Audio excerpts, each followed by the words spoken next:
नमस्कार, ANM news में आपका स्वागत है और मैं अभिजीत नंदी मजुमदार आपके सामने इस समय विक्टोरिया मेमोरियल मेरे पीछे है। तो मैं विक्टोरिया मेमोरियल में क्या कर रहा हूँ?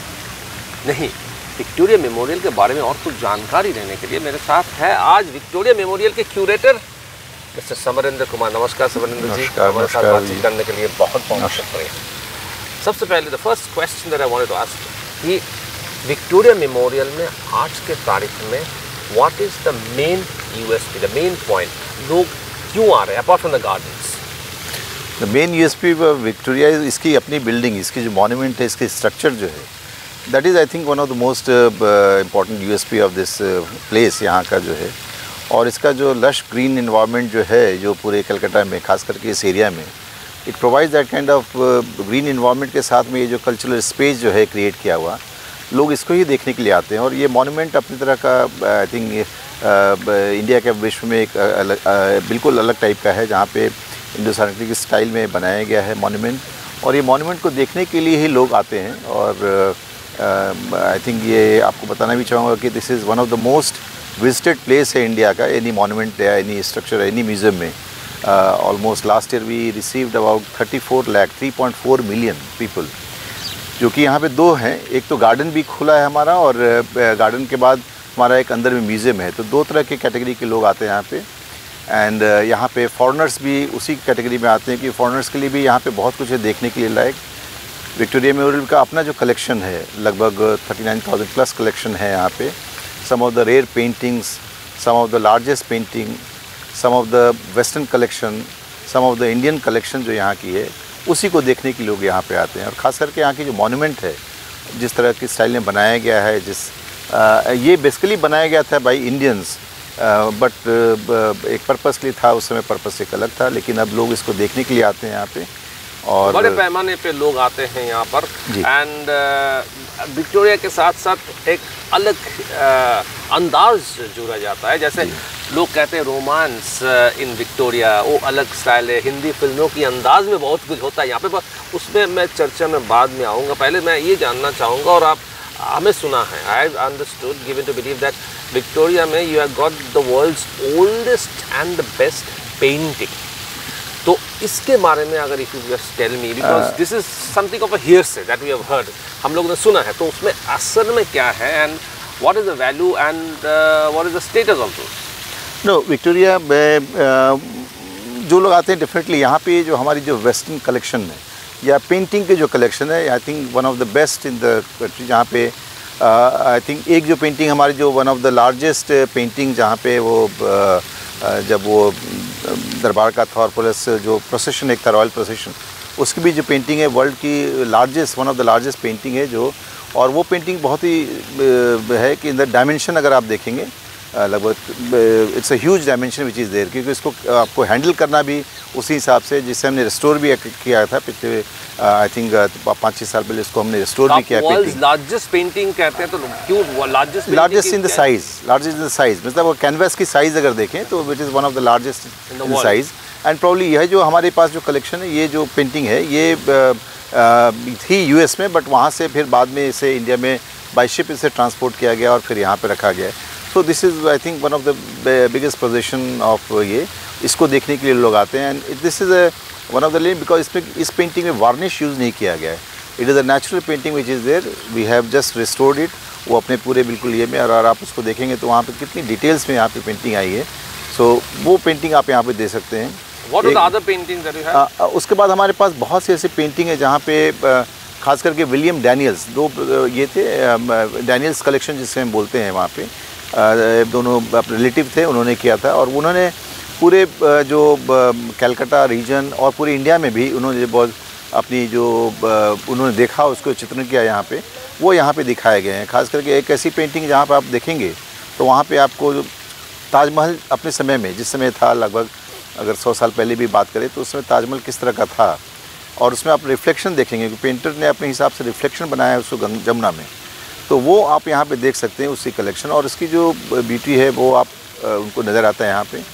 हमारे पास और भी ऐसे कलेक्शन हैं जो कि हमारे नेशनल लीडर्स के कलेक्शंस हैं, और हमारे कुछ कलेक्शन जो प्राइज़ रेयर कलेक्शन, जिसमें जामिनी राय के हमारे पास जो भारत माता की जो कलेक्शन, भारत माता की पेंटिंग है, उसे देखने के लिए, और one of the most sort out जो पेंटिंग है इसकी डिजिटल पेंटिंग, वो पूरे वर्ल्ड में लोग पब्लिशर्स लोग मानते हैं इसे लेने के लिए। तो हमारा एक और भी है कि हमारी जो डिजिटल कलेक्शंस है, जो हमारी पेंटिंग कलेक्शंस हैं, उसमें से बहुत लोग यहाँ की जो मांगते हैं लोग अपने बुक में पब्लिश करने के लिए। तो ये भी एक विक्टोरिया का अपना यूएसपी है कि नॉट ओनली दैट, और हमारे बहुत से यूनिवर्सिटीज़ के जो रिसर्चर्स आते हैं यहाँ पे देखने के लिए, यहाँ पे स्टडी करने के लिए, उनके लिए एक बहुत ही वैल्यूबल रिसोर्स है विक्टोरिया मेमोरियल हॉल और उसकी कलेक्शंस।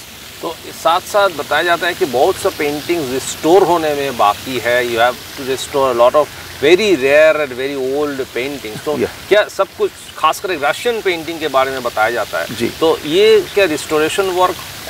कज़ाक पेंटिंग हमारी ऑलरेडी है वहाँ पे। नॉर्मली क्या होता है, हर पेंटिंग की जो अपना जो प्रोसेस होता है, कुछ समय के बाद उसे हमें, बिकॉज ये नेचुरल वे में रखा हुआ है यहाँ पे, तो उसके हमें एक प्रोसेस के थ्रू उसको कंजर्व भी करना पड़ता है, प्रिजर्व भी करना पड़ता है, उसको रिस्टोर भी करना पड़ता है। तो ये हमारा विक्टोरिया का अपना रेगुलर फीचर है कि हम उसको पेंटिंग को लेके पीरियोडिकली, हर पेंटिंग को हम एक पीरियोडिकली बाहर निकालते हैं, उसको चेक करते हैं, उसका कंडीशन रिपोर्ट करते हैं, फिर हम उसे रिस्टोर करके फिर वापस कर देते हैं। जो हमारी बड़ी बड़ी जो पेंटिंग्स है उसे हमें हैंडल करना मुश्किल होता है, तो वो हम इन सीटू पेंटिंग उसको रिस्टोर करते हैं वहाँ पे। तो ये हमारा जो रिस्टोरेशन वर्क कंप्लीट हो चुके हैं जी। हमारी जो 2-3 बड़ी पेंटिंग है उनकी रिस्टोरेशन हो रही है, और हमारे ये तो प्रोसेस चलता रहता है, क्योंकि एक पेंटिंग को रिस्टोर करने के लिए हमें काफ़ी समय लगता है। अभी भी हमारे पास आज के दिन में 2-3 ट्रेनीज़ को लेके हम काम करा रहे हैं। 2-3 हमारे अपनी जो टीम है, बिकॉज टीम हमारी लिमिटेड है, उस टीम को लेके हम लोग साथ में काम कर रहे हैं, सो दैट हम ग्रेजुअली अपनी पेंटिंग्स को धीरे धीरे रिस्टोर कर सकें, प्रिजर्व कर सकें, और उसको फिर पब्लिक ला सकें। क्योंकि ये पीरियोडिक प्रोसेस है, जब तक हम नहीं करेंगे उसे वो मुश्किल हो जाएगा, और हमारे लिए उसको प्रिजर्व करना भी मुश्किल हो जाएगा यहाँ पे। अब आते हैं गार्डन की तरफ। तो ये गार्डन में जो एक रोमांस है, जो एक माहौल बने रहते हैं कि हॉलीवुड मूवी या बॉलीवुड मूवी, खासकर Bollywood movie, running around trees जो हम कहते हैं, बहुत लोग आके ये सब अपने शाहरुख खान या अमिताभ बच्चन और बाकी सलमान खान के गाने को यहाँ पे वो लोग अपने हिसाब से करते हैं। तो ये गार्डन कितना बड़ा है और आपको मेंटेन करने में कितना ये लगता है? सबसे पहले बता दूं कि यहाँ पे पहली तो बात है कि कोई हमारी आउटडोर शूटिंग इस विक्टोरिया मेमोरियल हॉल के अंदर गार्डन में भी परमिशन नहीं है उसकी। सो कोई भी फिल्म के लिए यहाँ पे शूटिंग नहीं हो सकती है यहाँ पे, बिकॉज एक हमारे पास उसको हम अलाउ नहीं करते हैं यहाँ पे अंदर करने के लिए। लोग बाहर से, बिकॉज ये तो खुला हुआ है चारों तरफ से, तो लोग बाहर से इसकी शूटिंग करते हैं और मैं भी मॉर्फ करते हैं, वो मुझे पता नहीं, लेकिन अंदर में हम शूटिंग अलाउ नहीं करते हैं यहाँ पे, स्पेशली फॉर फिल्म्स और एनी अदर पर्पस। लेकिन ये गार्डन हमारा बहुत अराउंड 56 एकड़ से फैला है। बिल्डिंग हमारी तो बहुत ही छोटी एरिया में है, बट चारों तरफ यहाँ पे ग्रीन सराउंडिंग्स है यहाँ पे। और हमने ये एक विक्टोरिया का अपना एक प्लान है कि यहाँ पे हम इकोनॉमी, जो हमारी इकोलॉजी है, एनवायरनमेंट को प्रिजर्व करने के लिए हम यहाँ पे कंटिन्यूस पेड़ लगाते हैं। कभी कभी पेड़ हमारे जो नेचुरल प्रोसेस गिर भी जाते हैं, या फिर कोई नेचुरल ऐसे आते हैं, साइक्लोन वगैरह आते हैं, उसमें भी टूटते हैं। लेकिन हमारा ये रहता है कि हर साल हम यहाँ पे पेड़ लगाते हैं, और ये हमारा का मैंडेट भी है, और हमारे ऐसे हाई कोर्ट की रूलिंग भी है कि यहाँ पे इसको पूरा प्रिजर्व करना है सारी सराउंडिंग में। ये अगर आप देखेंगे कि अगर आप किसी विंटर के मौसम में आएँ तो यहाँ का टेम्परेचर बाहर के टेम्परेचर से आपको 1-2 डिग्री ज़रूर कम मिलेगा। ये भी बड़ा एक इंटरेस्टिंग है, क्योंकि ये जो हमारा विक्टोरिया मेमोरियल हॉल है, इसमें आपको नेचुरल वेंटिलेशन है। जो ये बनाया गया था मॉन्यूमेंट, यहाँ पे कोई हमारी एयर कंडीशन नहीं है, कोई फैंस नहीं है, कुछ नहीं है। उमस होता है तो थोड़ा सा because of the weather condition के कारण थोड़ा सा हमारा थोड़ी फीलिंग आती है, लेकिन लोग एक नेचुरल वेंटिलेशन है यहाँ पे। नॉर्थ साउथ डायरेक्शन में 2 बड़े गेट हैं, और भी वेंटिलेशन है हमारे पास। तो नेचुरल वेंटिलेशन में लोग देखते हैं उसको, और लोग आते हैं देखने के लिए अंदर में। और यहाँ पे आई थिंक अगर आप मानेंगे तो one of the most photographed जो मॉन्यूमेंट है, या one of the most photographed अंदर में भी स्ट्रक्चर्स हैं हमारे यहाँ पे। बहुत से लोग जो हम गाइडेड टूर कराते हैं वहाँ पे, हमारी हर आधे घंटे के बाद एक गाइडेड टूर होती है। स्पेशली जो लोग इंटरेस्टेड होते हैं हम अनाउंस करते हैं, वहाँ पे मेंशन भी है, तो लोग आते हैं जो असेंबल होते हैं, फिर हमें उसके गाइडेड टूर कराते हैं। क्योंकि इसमें इसकी जो आर्किटेक्चर में आप देखेंगे तो बहुत ही इंडियन स्टाइल भी आपको बहुत जगह नज़र आएगी। कहाँ से निकाला गया था कहाँ पे, तो वो हम उस लोगों को बताते हैं कि कहाँ से ये स्टाइल आई, कैसे पेंटिंग बनी, कैसे क्या हुई, विक्टोरिया को बनाने में कैसे लगा, बिकॉज इतना बड़ा मॉन्यूमेंट बनाना और कितना समय लगा, और कितना इसकी फाउंडेशन कैसी थी, ये सब बताते हैं। हमारे पास कुछ कलेक्शन जो है साइंटिफिक कलेक्शंस भी हैं। फॉर एग्जांपल यहाँ पे जो जॉर्ज एवरेस्ट, जिनके नाम पे एवरेस्ट का नाम पड़ा, उन्होंने जिस तरह का थियोडोलाइट यूज़ किया था वो हमारे पास अभी, क्योंकि हम उसे उनकी जो ऑब्जेक्ट है, उनकी थियोडोलाइट है, उसे हम डिस्प्ले पे रखे हैं यहाँ पे। हमारे यहाँ पे जैसे महाराजा रणजीत सिंह की दी एक स्वॉर्ड है जो उन्होंने अपने एक लेफ्टिनेंट कर्नल को दिया था उनके आर्मी में। तो ये सब हमारी प्राइज कलेक्शंस हैं जो हम ये समय समय पे लोगों के लिए लाते रहते हैं, उनको दिखाने के लिए। वो एग्जीबिशन में हम लाते रहते हैं यहाँ पे। हमारे पास अभिनंदन टैगोर की एक one of the largest collection है, उनकी पेंटिंग की कलेक्शन है। गगनेंद्रनाथ टैगोर और ऐसे बहुत से ऐसे पेंटर्स के हमारे पास कलेक्शन है। स्टैम्प्स की कलेक्शन है, स्टैट्यूज की कलेक्शंस हैं, प्लान्स की कलेक्शंस हैं हमारे पास। बहुत से ऐसे ओरिजिनल आर्टिफैक्ट्स हैं, खास करके बहुत से पीरियड्स के भी हमारे पास में हैं। तो ये लोग के इंटरेस्ट के लिए है, लोग आते हैं हमारे पास रिसर्च करने के लिए आते हैं और वो हमारी लाइब्रेरी से वो लोग यूज़ करते हैं, उसको देखते हैं, उसको यूटिलाइज़ करते हैं।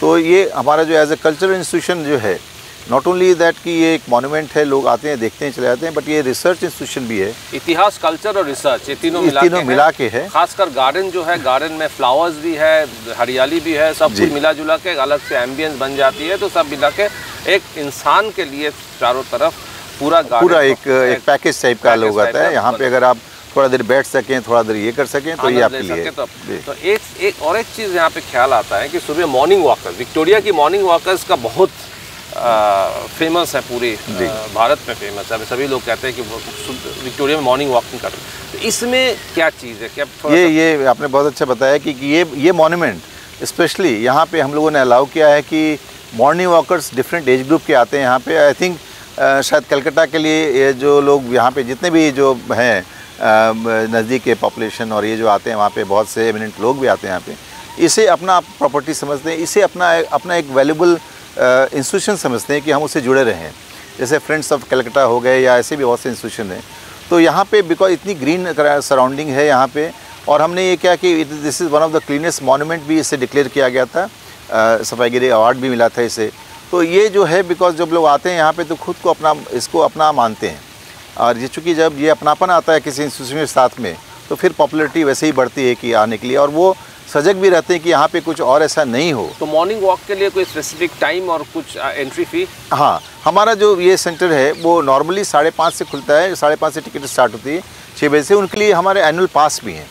तो हमारे जैसे हमारे जो सीनियर सिटीजन उनके अलग कैटेगरी है, वो 1000 रुपीज़ है, बट जो नॉर्मल मॉर्निंग वॉकर्स है उनके लिए 2000 रुपीज़ है एनुअल मेम्बरशिप, वो ले सकते हैं। और यहाँ पे इसका यूटिलाइज़ करते हैं एनुअली, दे कैन कम। हमेशा रिन्यू भी होती रहती है, कोई चांस है 6 बजे 5:30 6 से हमारा जो जब खुलता है तो नॉर्मली 6 से 9 वो रहते हैं यहाँ पे, और 9 बजे बिकॉज उनकी अपना जो उनका दिनचर्या स्टार्ट होता है तो वो 9 बजे तक यहाँ पे रहते हैं, 8:30-9 तक रहते हैं, अलग अलग टाइम में आते हैं वो करके। हमारे जो सेंटर जो योगा भी कर सकते हैं, हाँ, योगा करने के लिए, लेकिन लॉन में नहीं यूज़ करते लोग, यूज़ करते हैं यहाँ पे गार्डन बेंचेस है या फिर लॉन में है अपना, वो सब यूज़ करते हैं यहाँ पे।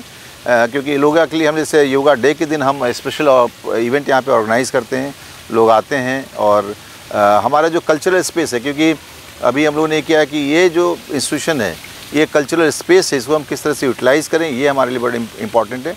तरह तरह के कल्चरल इवेंट्स यहाँ पे होते हैं। बहुत से कॉन्सुलेट हैं जो यहाँ पे जो कलकत्ता बेस्ड हैं, वो हमारे यहाँ पे इवेंट कराना चाहते हैं, बिकॉज इसका एम्बियंस एक बड़ा अच्छा है, इसकी जो अपनी ब्यूटी है, जो मॉन्यूमेंट की ब्यूटी है वो भी है यहाँ पे। तो ये लोग आते हैं यहाँ पे करने के लिए, और इस तरह से ये इंस्टीट्यूशन अपना नाम करता है। लास्ट में एक चीज़ सवाल पूछना चाहेंगे, यहाँ पे लेज़र शो बहुत पॉपुलर है, सभी लोग लेज़र शो के बारे में बात करते हैं, खासकर Victoria memorial laser show. Laser show में क्या होता है असली? हाँ, ये पहले जो थी यहाँ पे एक लाइट एंड साउंड शो होती थी, बट उसे हमने आई थिंक 5-6 साल पहले इसे अपग्रेड किया, और वो हो गया 3D projection mapping show. 3D projection mapping show, वो लेज़र शो नहीं बोलते, 3D प्रोजेक्शन मैपिंग शो, क्योंकि वो जो यहाँ पे जो प्रोजेक्टर्स हैं वो लेज़र प्रोजेक्टर्स हैं यहाँ पे, और हाई एंड प्रोजेक्टर्स हैं। तो अभी क्या है, पूरी दुनिया में जो बड़े बड़े मॉन्यूमेंट्स हैं उसके पर आप अगर आप कोई प्रोजेक्ट करते हैं, कोई फिल्म चलाते हैं, तो that becomes a projection mapping show. वो पूरी मैप करती है, पूरी बिल्डिंग को मैप करेगी, और उस बिल्डिंग के ऊपर में ये सारी प्रोजेक्शन होती है। तो अभी हमारे पास जो हमने पहला जो शो किया था वो निर्भीक सुभाष के ऊपर में था। बहुत ही अच्छा शो, बहुत ही पॉपुलर शो, काफ़ी लोगों से पसंद किया। सुभाष चंद्र बोस के ऊपर, सुभाष चंद्र बोस के ऊपर में उन्होंने जो अपना स्वतंत्रता संग्राम में अपना बलिदान दिया, जो योगदान दिया, उसके बारे में पूरी शो थी। और उसके बाद हमने, चूँकि 2 साल हो रहा था, तो हमने फिर उसको चेंज किया, बिकॉज लोग भी अब चाह रहे थे कि कुछ हमें दूसरा एक शो मिले, तो जो सेकंड शो है हमारा उसे हमने कलकत्ता सिटी ऑफ जॉय करके अभी हमने मई में उसको ओपन किया है। तो ये शो भी बहुत ही पॉपुलर है। वो कलकत्ता की अपनी जो सांस्कृतिक विरासत है, उसकी हिस्ट्री है, उसके बारे में जो इंटरेस्टिंग फैक्ट है वो यहाँ पे हम दिखाते हैं इस शो में। और ये हमारा एवरीडे ये शो होता है हमारा, और काफ़ी लोग आते हैं इसे देखने के लिए। इसी ईस्टर्न जो कोर्टयार्ड है यहाँ पे, ईस्टर्न जो है उस ईस्टर्न फैकेट पे ये प्रेजेंटेशन होता है हमारा। तो ये संडे टू संडे? जी, ये मंडे छोड़ के बाकी दिन, मंडे और हॉलीडेज़ जो गजटेड हॉलीडेज उस दिन छोड़ के बाकी पूरे दिन, पूरे वर्ष भर होता है हमारा। शाम को 6:30 हमारा जो 6:30 से एक शो होता है हमारा, ये लगभग आधे घंटे का शो है। लोग अलग से टिकट लेके इसमें आ सकते हैं। ईस्ट गेट से हमारी एंट्री होती है जब सेंटर बन जाता है, क्योंकि इसलिए थोड़ा सा डार्कनेस चाहिए, तो लोग इवनिंग में आ सकते हैं यहाँ पे और इवनिंग में एंजॉय कर सकते हैं यहाँ पे, स्पेशली इस कोर्टयार्ड को। बिल्कुल, लेज़र शो, कल्चर, इतिहास सब कुछ मिला के विक्टोरिया एक अलग अंदाज से पेश आया। आपने विस्तार से बताया, धन्यवाद हमारे साथ बातचीत करने के लिए समरेंद्र जी। नमस्कार। और आपने देखा कि किस तरह से विक्टोरिया मेमोरियल में, जो इसके बारे में हम तो देश धरोहर के बारे में हमने बहुत कुछ सुना है, पर आज इसके बारे में बहुत कुछ जाना समरेंद्र जी से। आप देखते रहिए एएनएम न्यूज़। नमस्कार।